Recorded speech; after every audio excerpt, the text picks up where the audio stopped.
This How do you notion fight it?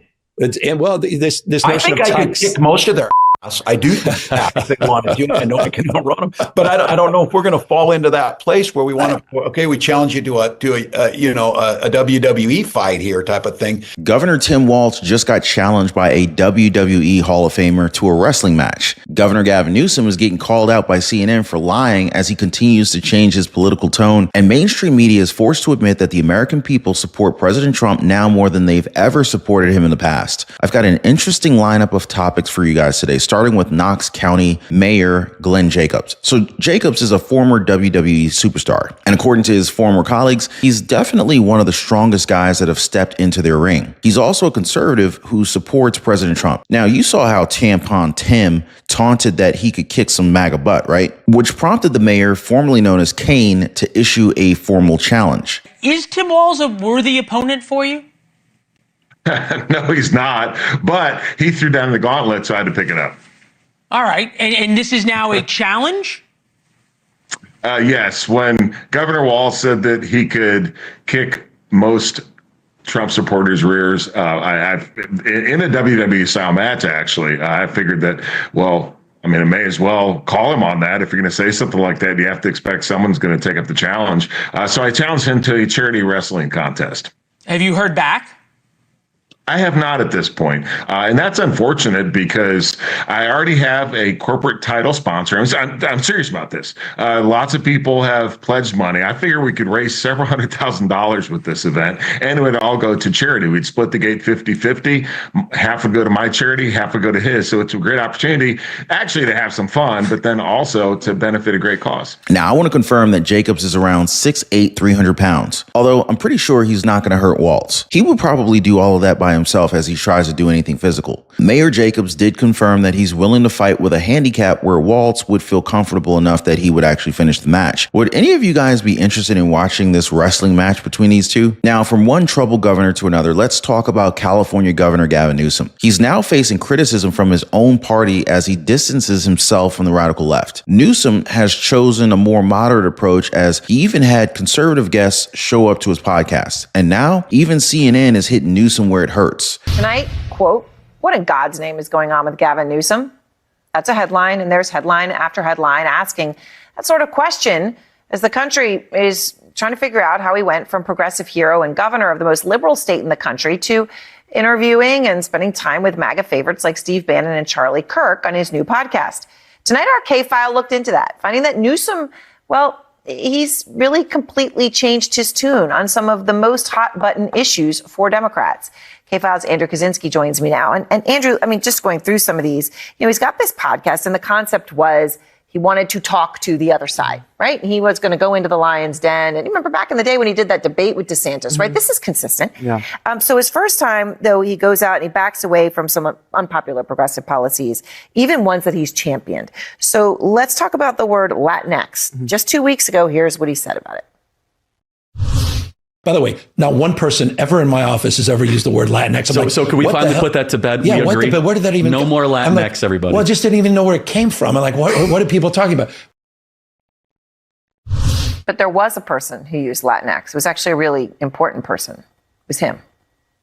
Right? Yeah, that's right. And look, these aren't minor shifts. These are progressive issues that Gavin Newsom used to champion until fairly recently. And now he's not just walking away from them. He's sort of acting like they were never legitimate with that clip talking about Latinx in the first place. But let's take Latinx. We did find somebody who used it repeatedly in his office. Let's take a listen to this.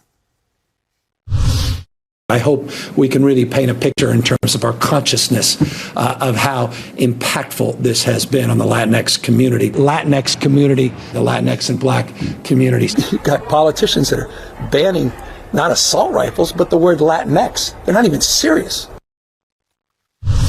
And look, Aaron, those aren't the only times that we found that he used it. He also used it a lot on social media. Look at a few of these right here.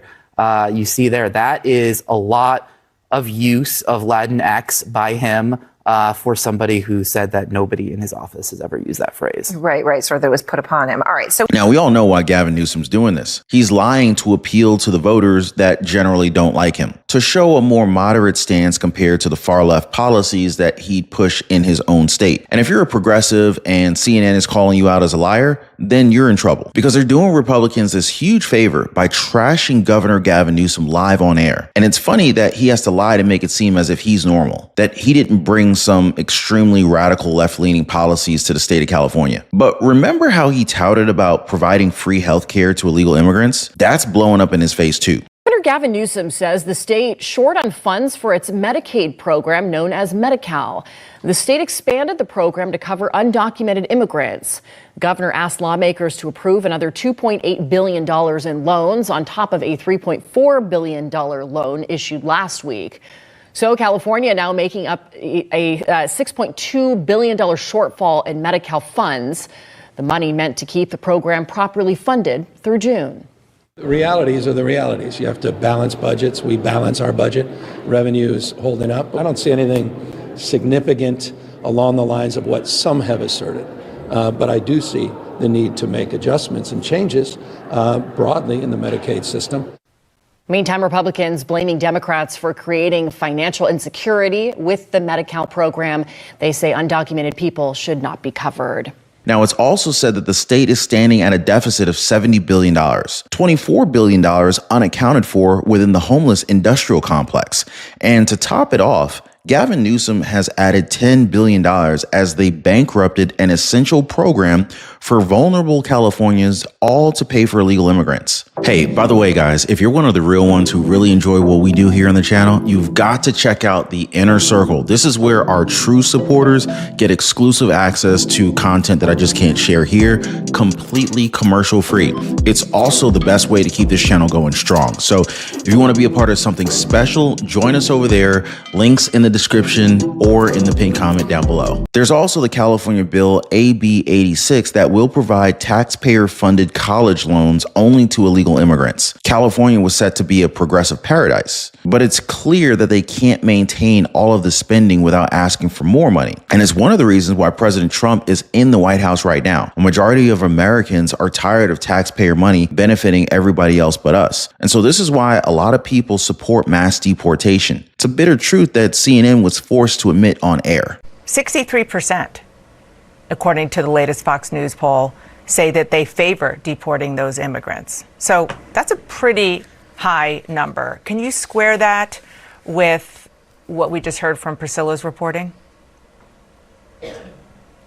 Yeah, I think that obviously the president has kind of blanketed the airwaves with saying that all of these people deported are criminals. And given the fact that we, reporters like Priscilla, we have very limited information to who exactly has been deported. The government has not handed over names. I know CBS got a hold of a list of names, but that hasn't been provided to those who are asking for who was actually deported.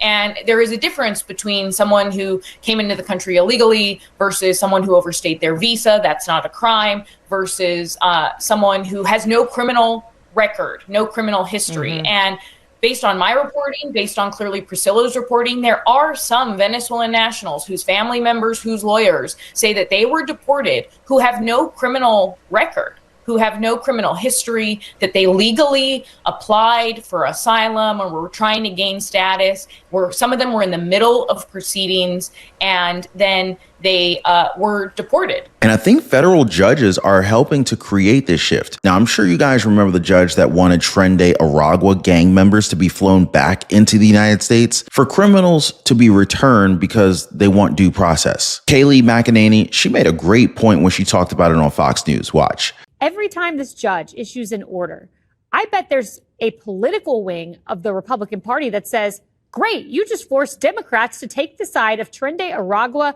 gang members. And they look at the polls and NBC, 55% approve of what Trump's doing on immigration. Now imagine if the NBC pollsters had said, how many of you support turning around planes midair full of gang members who have potentially murdered, kidnapped, etc., I guarantee you that number would be 99%. It's consistently Trump's highest ranking issue is immigration.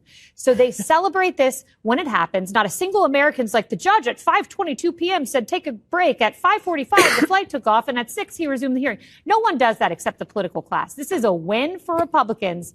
The judge should just keep at it, because every time you issue orders like this, you are just putting a tailwind behind the Republican Party. It's going to be a long 4 years for the Democratic Party if all they can do is disagree with everything that President Trump says, especially on issues that has strong support from the American people. They're really showing their true colors. They're almost like burying themselves in advance of the 2028 presidential election. Now, speaking of strong support, we're hearing some good news when it comes to stimulus checks. Now, I covered this in a recent live stream that I urge you guys to check out. As always, appreciate y'all being here. Thank you so much for hitting the like button and subscribing. We'll see you next time.